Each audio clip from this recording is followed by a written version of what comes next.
Yeah, great looking bike. Great looking bike. Let's have some fun. Let's go.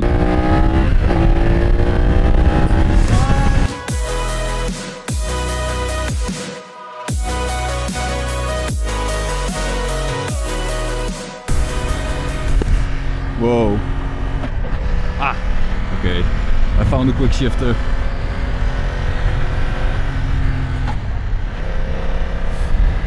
Alright guys, how you doing? Today we have a new motorcycle brand that we're testing. It's the BMW. It's the F900R. I'm already struggling with the quick shifter right now. You really need to push it into gears. I'm really struggling with that quick shifter. Okay. So we have a test ride right now with the BMW F900R. The thing is that normally you ride with others. Now it's just me, but I'm not really familiar in this place, this area. We're in Elst right now, which is in the east of the Netherlands. So yeah, let's just have some fun.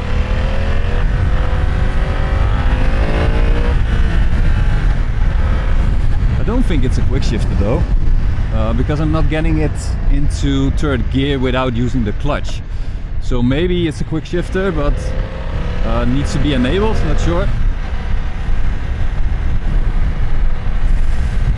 Okay, let's see what it has to offer. Of course, BMW should be considered as a premium brand. For cars, it is a premium brand. Let's see if it's also a premium motorcycle as well. It's a 2-cylinder, 105 horsepower. That should be enough for a 2-cylinder to have some fun. Next to that, 93 Newton meters. Whoa. Sound is okay for a 2-cylinder. So like I said, I'm not familiar in this place, so I'll probably get lost. I have a small hour to test this bike. I'm really struggling with the with changing gears. You need to use a lot of power, a lot of strength in your upper feet, and it's actually hurting my feet because of the power I have to use. It's not a simple to use device. I can tell you that straight away. Okay. I know for sure we're going to get lost today, but yeah, we'll see. So what can I say? Like I said, 2-cylinder BMW, 105 horsepower, 93 Newton meters of torque. You can compare it to, let's say, the KTM Duke 790 that also has 105 horsepower. A little less Newton meters, but quite similar.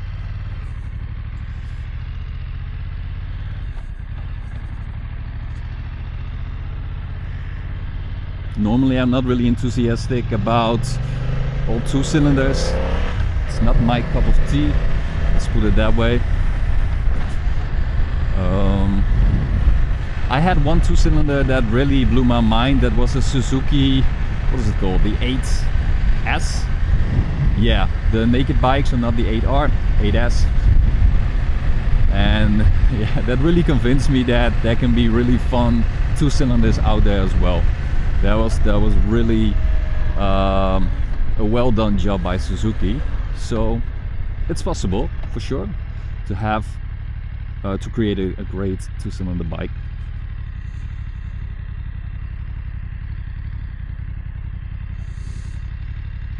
I think it's wise to go to the highway and test it a bit further, because these roads where I'm riding right now, I don't want to get fined.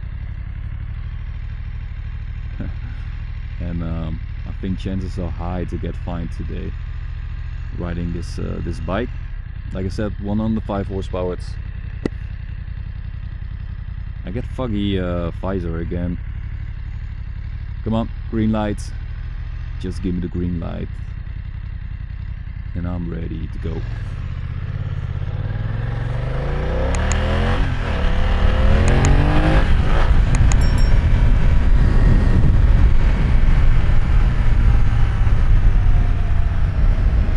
I didn't sign for anything before the test ride, so if I get fined, they will never find me. No, we're not gonna get fined today or anytime. No, it's a good day. Again, 20 degrees today. Nice spring sunny day. So not too bad. We've been blessed already. You know, spring started like a month ago.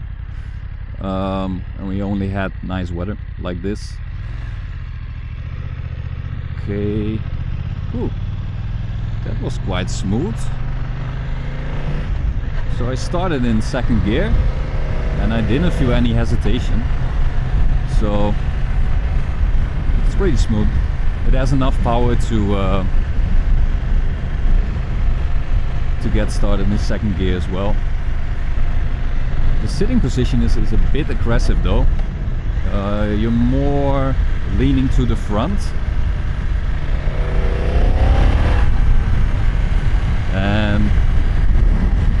But it's fine. It's really wide, so your legs are really wide as well, which is comfortable. But the sitting position is more to the front, and you have the feeling that you're sitting on a race bike.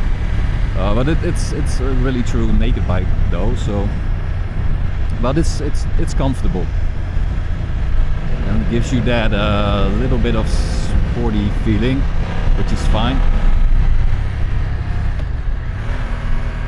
It's still two-cylinder. It really feels like a two-cylinder, especially when you go to second gear now, riding like 50-60 kilometers an hour.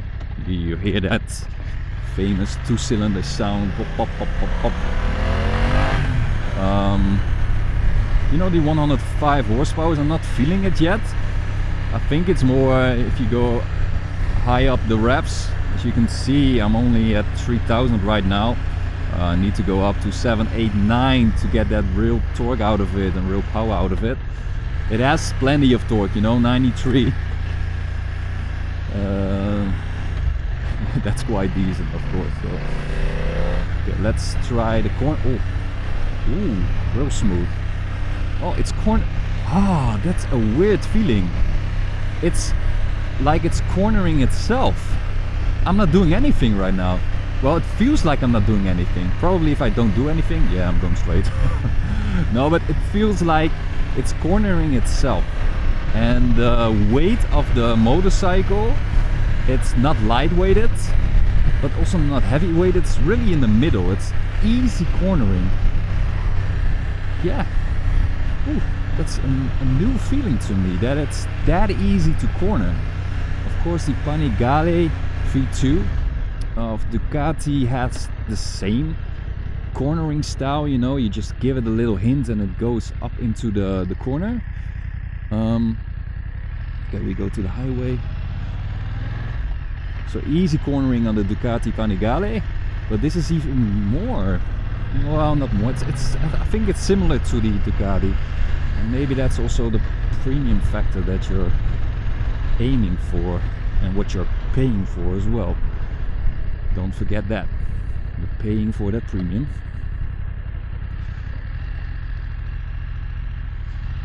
I'm always curious about, you know, that premium factor of a motorcycle. What does it has to offer? Is it the looks? Is it just the brand, you know, the logo? Let's go to the right.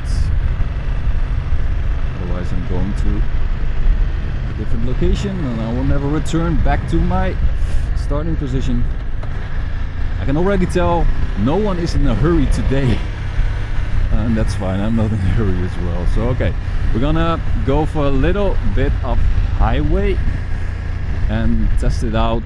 Let's see what it has to offer concerning torque and power. Let's keep a little bit of distance with that Volkswagen.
also this engine has a lot more to offer than you would expect, because it has a lot more revs hidden, and I think all the power, the majority of the power, is hidden high up the revs. But it's quite difficult to go that high up in the revs, and that's mainly because of the... Okay, we're going back to the highway. Because it makes a lot of sound, a lot of the two-cylinder sound, and you instantly have the feeling like, no, I should go to the next gear because it makes too much noise. So I need to get used to that. Guys, oh, my visor again.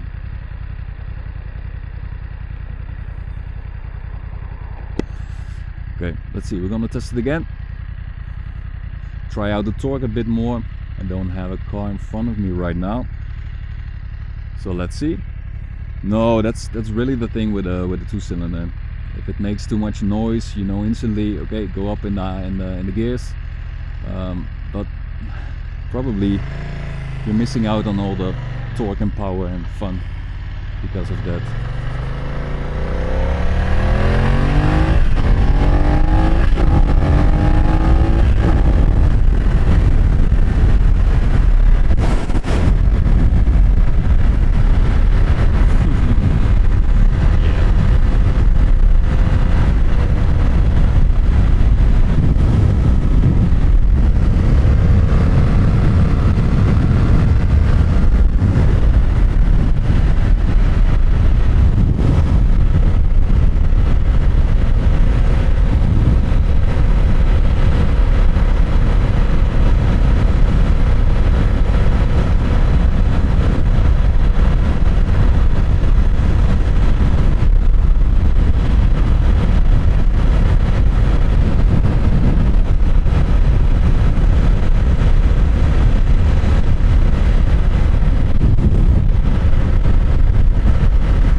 Okay, we're gonna park the bike for a little while.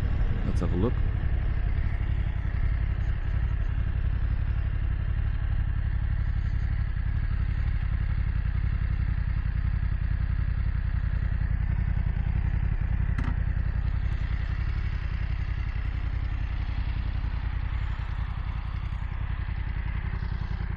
So quite decent, right? Nice colors, the blue. I always like this color. It reminds me of the Opel OPC color. Pretty cool exhaust.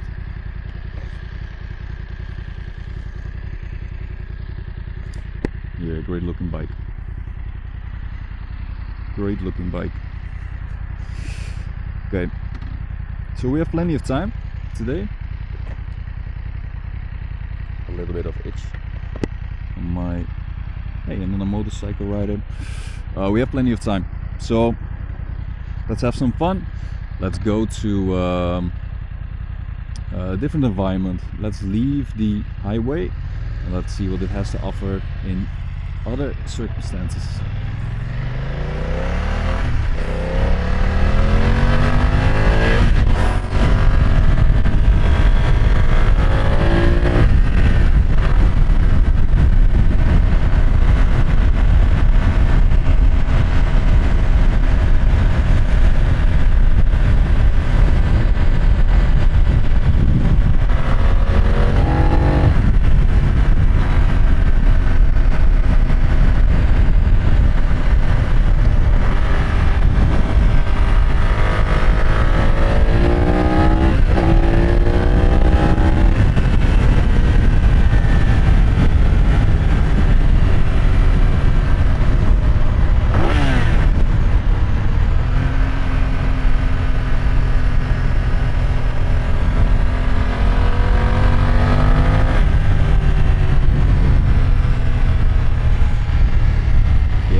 bit of that KTM sound, you know, that dark ruffle of a KTM Duke. And this is still a standard exhaust. So imagine you have a Krapovic underneath of it. That would be nice. No, is it a playful bike? In the low range, not so much. But if you open up the throttle a bit more, it has plenty to offer, and still a lot to discover as well at this stage. I'm pretty sure that I'm not using all the potential of the bike at the moment, which is a shame, because yeah, this engine, it's only 105 horsepower, but I can already tell this is a powerful bike if you use it the right way. But if you want to have, like, you know, just an easygoing bike for circumstances like this, it fits you really well. Like now, riding into 35 kilometers an hour, really decent. Really decent bike, and the cornering is magnificent. Yeah, it's magnificent. I would probably say it's even better than the Ducati, but maybe I'm saying that because I'm riding the BMW right now, and the Ducati is already a month ago, so let's say it's similar. And yeah, that makes for me a cutting edge towards other brands.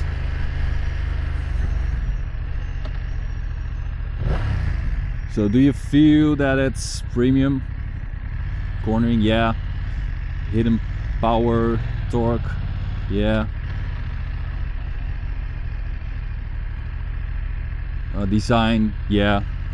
Is it worth all the money that you need to spend on it? Let me come back to that later on.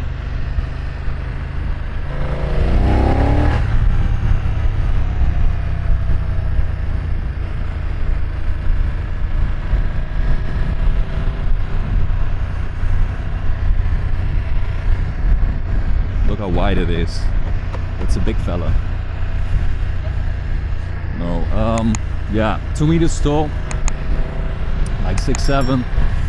That's quite tall, guys. So you need to have a comfortable sitting position, and yeah, it's truly comfortable, for sure. It's not perfect, and that's mainly because of the sitting position, more up front. A naked bike should be, in my opinion, a bit more lean back, you know, more straight up. And this is not straight up. It's really, can you see me in, no, I won't say can you see me in the mirror, but probably not. No, I don't think, you can easily go for a ride of an hour and you won't feel anything in your body that is hurting at that stage. But if you go for, you know, for a few hours, you want to go on a holiday using your bike, you probably need some rest after an hour, because it's not made for the long run. No. So yeah, comfort wise, it's pretty good, but it's a bit too sporty for a naked bike. But if that's what you're aiming for, yeah, then it should be okay.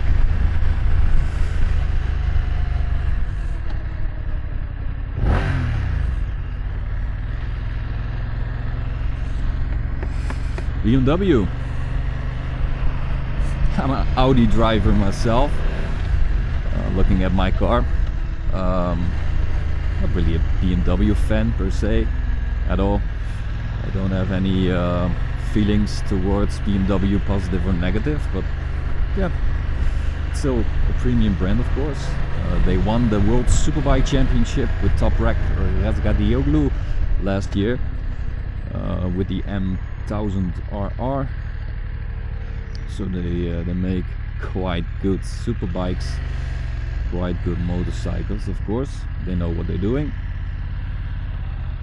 Nevertheless, I believe it's still a quite new brand to motorcycles. So the BMW Motorrad section, I don't know for how long, but it's relatively new.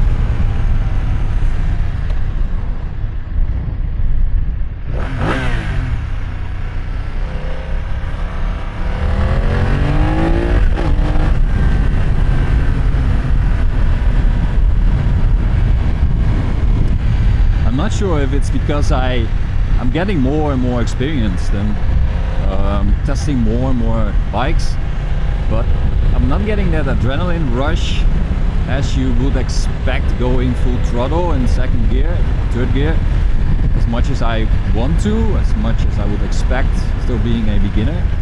No. So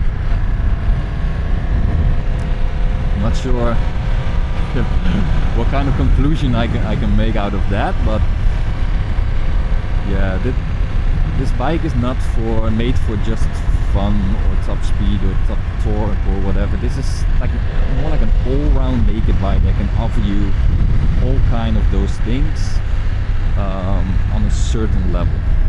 Yeah, on a certain level.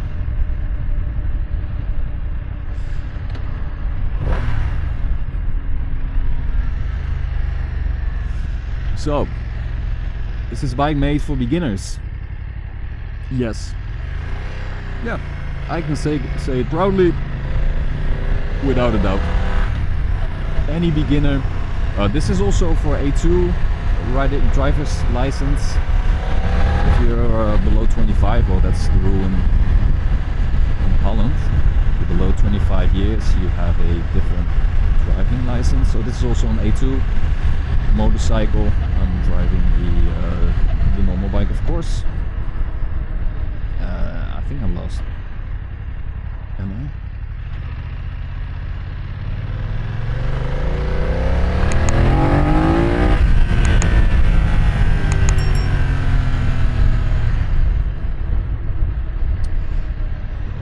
No, the power is not overwhelming. And now I went full throttle in second gear. I have to say this is, I'm looking at it right now, it's road mode, so not sport mode. I'm not sure how to, okay, let's try. I'm gonna hit the button over here. Road, rain. Oh no. They only have two options, road and rain. So there's no sport mode. That's a shame. Maybe they disabled it for today. I'm pretty sure there's more to offer for this bike than just road and rain. I just tried it and it's not there for me to change it right now. I think it's a bit, yeah, I have to say it, sorry, it's a bit disappointing because I just went full throttle, second gear. It should be a bit more overwhelming, a bit more. And this is a BMW, guys, and you pay a decent amount of money to ride this, to get this bike. Yeah. So is it worth it? Not sure yet. Also the quick shifter, I looked it up beforehand and it says it has a quick shifter, but it's not working. So I need to use the clutch. Maybe that's also a setting that I need to enable. Not sure, but for now it's not working. And riding premium, you should have quick shifter at least, up and down. That's my opinion though.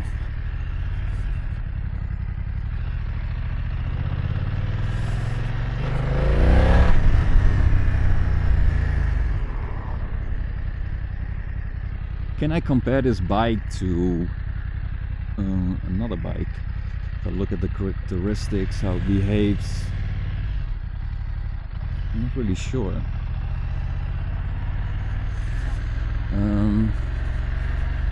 For now I have to say no, it's not comparable to an MT-07. Is it comparable to the Suzuki 8S? No, not so much at all. I'm not sure. I really am not sure. It's a bit different, yeah, because like I said, it feels like an all-round naked bike. Okay, this is not going to work. Okay, I'm gonna try it a bit different.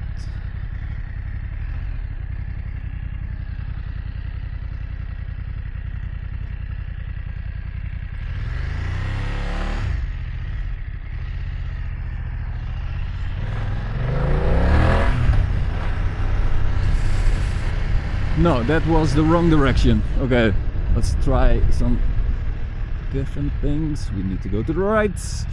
Over here. think we should go to the main road again because I'm not familiar around here.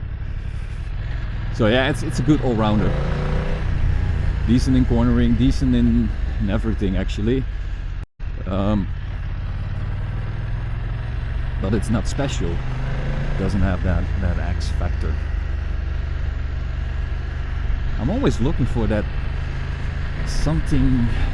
Every bike needs to be different than others. I don't know why. Should they be different? If you look at just the looks, it is different. So maybe that's the only thing that differs. I'm not sure. But in my opinion, all the 2 cylinders, they're so similar to each other.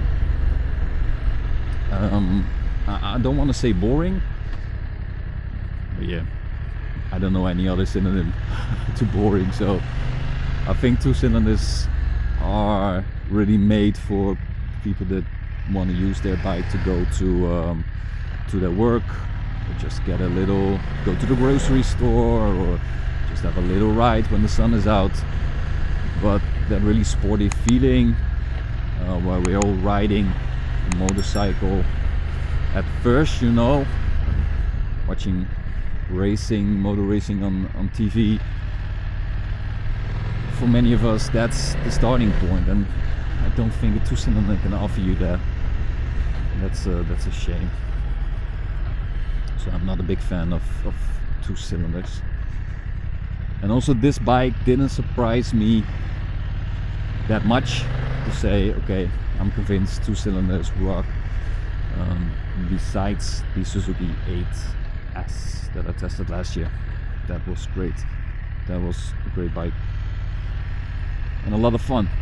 Same amount of horsepower, I assume, something like that. No, it was 95 horsepower.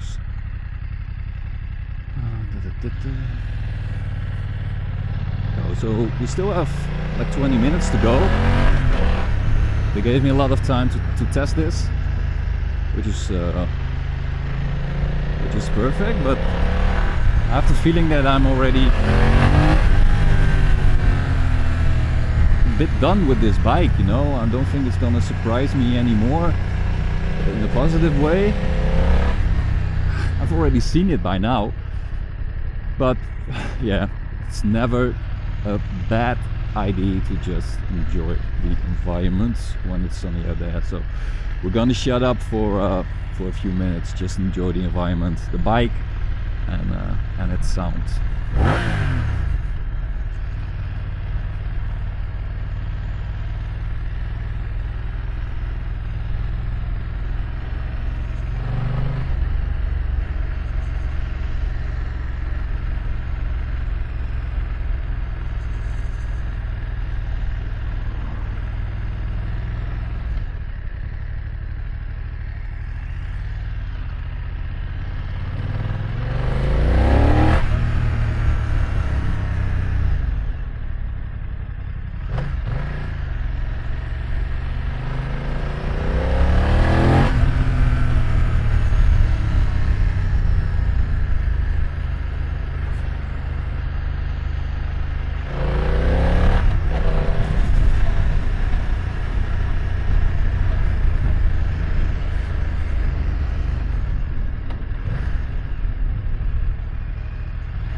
Alright guys, the verdict, always two factors, comfort and excitement. Comfort, quite good. Yeah, sitting position, bit less, bit too up front. But it's especially the cornering, the behavior of the bike, it's really predictable and therefore perfect for beginners. The torque and power is not going to surprise you in a negative way. So yeah, comfort is for me a 7 plus. Excitement, sorry, I'm not that excited. And I know it's 105 horsepower, you need some more, you would say. No, the Suzuki 8S has less power and more excitement. And maybe it's because I'm in road mode right now, as you can see. Nevertheless, it's a bit disappointing, and it's still decent, so I have to say a 6.5. So that is the verdict for the BMW F900R.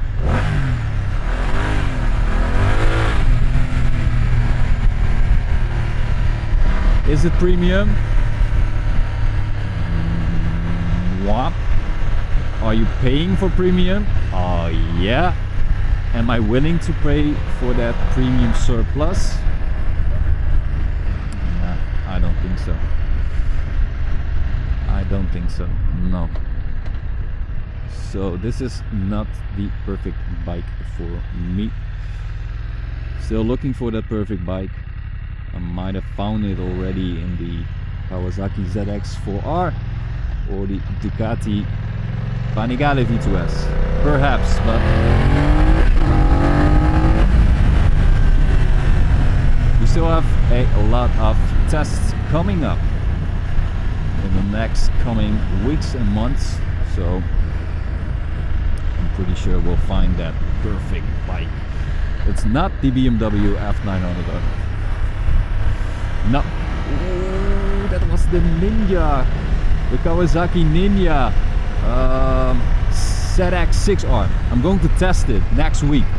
Yes, and the Z900 and the, what's the name? The first is Z900 and then the ZX6R, which for me will going to be the most powerful bike I've been on before. 136 horsepower. It's going to be 16 more than the Panigale V2S 2025 bike.